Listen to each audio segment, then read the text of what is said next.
Hey guys, welcome back. We're starting lesson 18, example number 1, where we're actually going to start doing double integrals in terms of polar coordinates.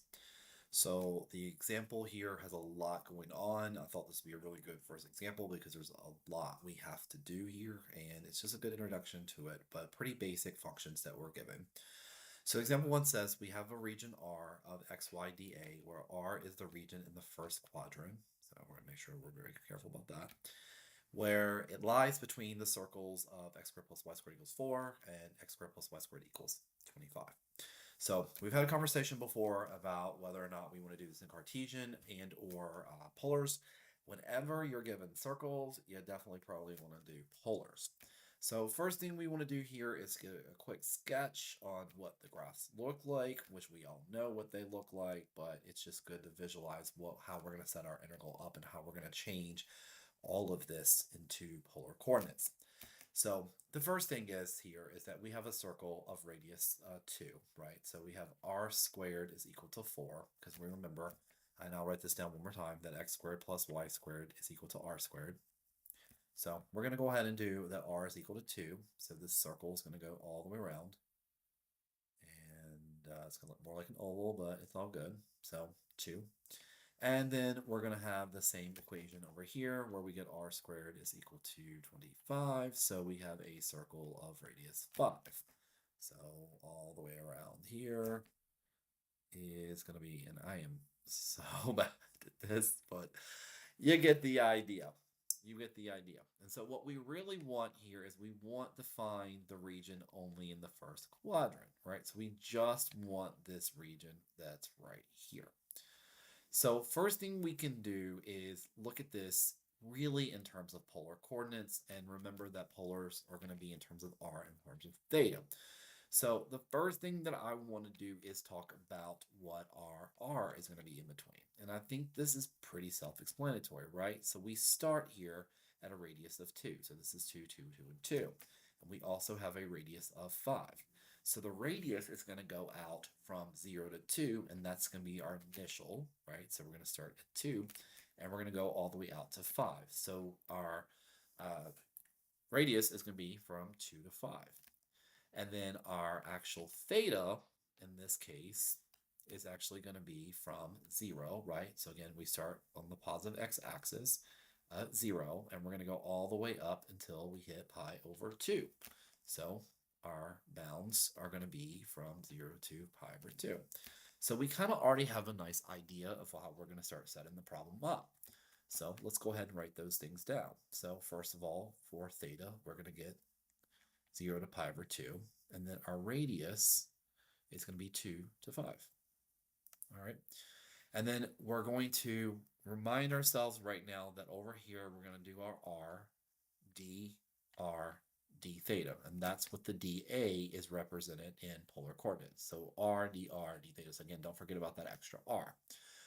Then the last thing that we have to do to set this problem up is then rewrite things in terms of x and y of r and theta. So you guys remember from good old pre-calculus maybe, or even trigonometry, geometry, I guess, that you learned the equations that x is equal to r cosine of theta from Pythagorean theorem. Oh, no, trig, sorry.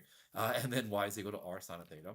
So I'm going to replace x with r cosine of theta, and I'm going to replace y with r sine of theta.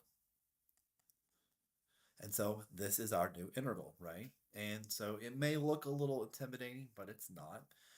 But the first thing we're going to do is hopefully everyone understands what I did with this particular problem. And so this is our x, this is our y, and this is going to be our dA, right? And again, from r and theta. So what we're going to end up doing now is just rewriting this problem. And what's really cool about this is that when I rewrite it, I get r cubed, and then I get cosine theta sine theta dr d theta. So again, we're just doing introductions in this problem set. We're not really doing actual solving at this moment in time, just to get a feel for what we're doing.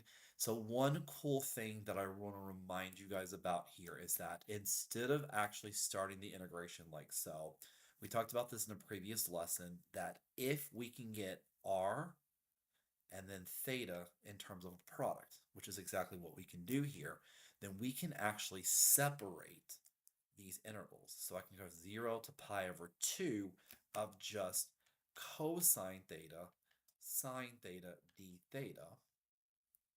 And I'll change my color here to just make sure we understand here. And then I can multiply that.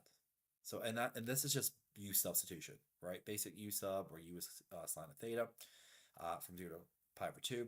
And then I can actually just go and write the integral from 2 to 5 of r cubed dr, which is just r to the 4th over 4. And then the product of these two integrals actually is our answer itself.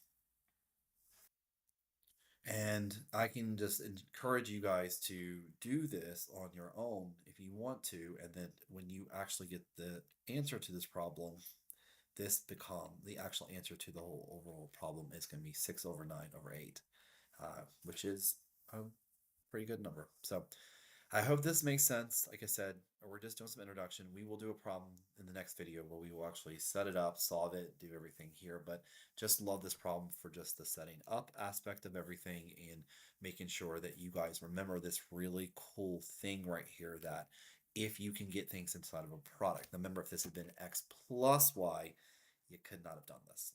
All right, so it's got to be a product where everything can be in terms of r, everything can be in terms of theta. So that's where we're going to end the video today. I hope you guys understand this, and I look forward. I love this kind of stuff. This is one of my favorite lessons of the course, and so let's continue on in the next video. So have a good one. Talk to you guys soon.